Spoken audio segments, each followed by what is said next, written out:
Let's start out by taking a look at some examples of how we can answer the question of who is responsible for the information I'm consuming.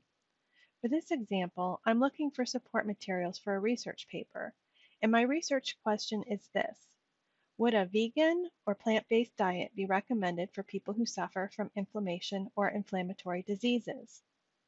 I've performed a search in Academic Search Complete and have some articles to consider for my paper. Let's start out by taking a look at this article I found from Vegetarian Times.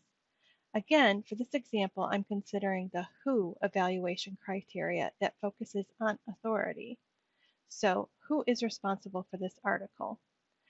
Well, at the highest level, we should consider the source or the publisher of the information. In this case, the article is published in Vegetarian Times. We would want to consider how this affects the content being presented.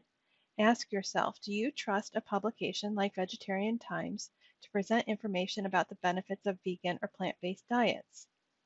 And also consider, would Vegetarian Times have anything to gain from readers adopting a plant-based diet, or would they have a particular bias to be aware of? Now keep in mind that even if you identify a source may have potential bias, that does not mean it's not a worthy source. Just keep in mind that you should be aware of this potential bias and address it when you incorporate the source into your research project. At the next level, we would want to take a look at the author or authors, if there are more than one. And in some cases, articles are presented without an author listed at all. But in this case, we do have an author listed. This article is written by Sharon Cohen. We want to determine this author's credentials and determine if she has the authority and credibility to address this specific topic. Let's go ahead and open up the full text of this article. The first thing that I notice about this article is that there are no credentials listed after the author's name. I can't assume that this author does not have any relevant degrees that would help with authority or credibility, but no information of this type is provided here.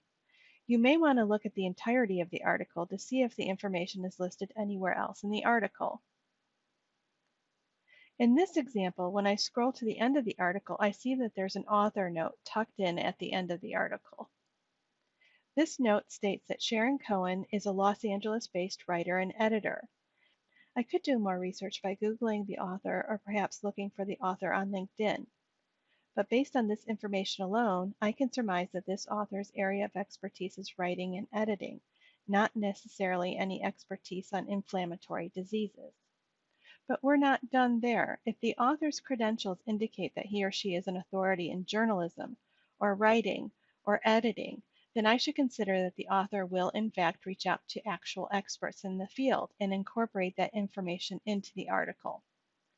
For example, in this article, the author includes quotes from a medical doctor who has written a book on diet and disease prevention, and another medical doctor who is a rheumatologist. If I look here, I'll see that here's a rheumatologist named Nathan Way. This article also refers to a more scholarly study, undoubtedly written by experts.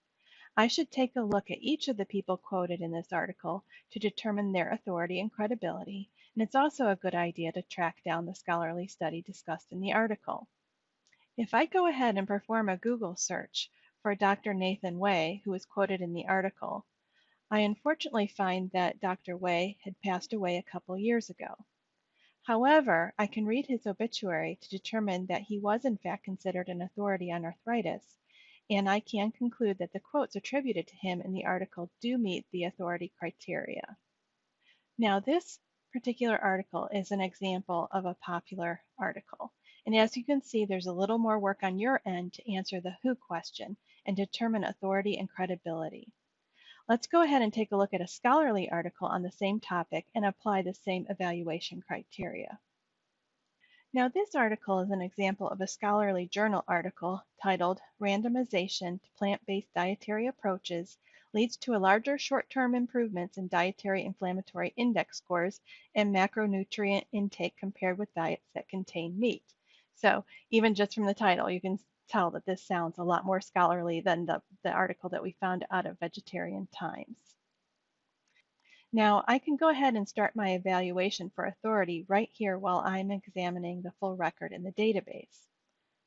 The first thing I notice is that there are multiple authors listed, which is common for scholarly journal articles. There are also numbers after the authors' names, indicating there are additional notes for these authors. If I scroll down the page, I'll see that these notes are referenced further down in the record under author affiliations. Here you will find the author's affiliations, which can be helpful when trying to locate more information about the individual authors. Now let's go ahead and open up the full text of the article. When you open up the full text of the article, you can see if additional credentials are provided about the authors. We discover that the same information is provided here that was provided in the database record, with no additional credentials provided.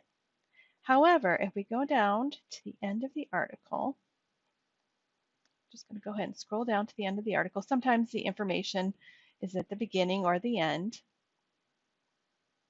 But here I am at the end of the article, and I just wanted to point out that there's an additional segment called acknowledgement. This acknowledgement discusses the funding of the article.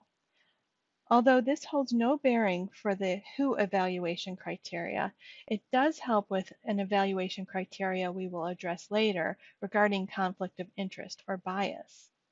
Now, because no credentials were listed for the authors, I can use the information provided about the author's affiliations to locate more information about the authors. For example, if I perform a Google search for one of the authors, let's choose this first author here.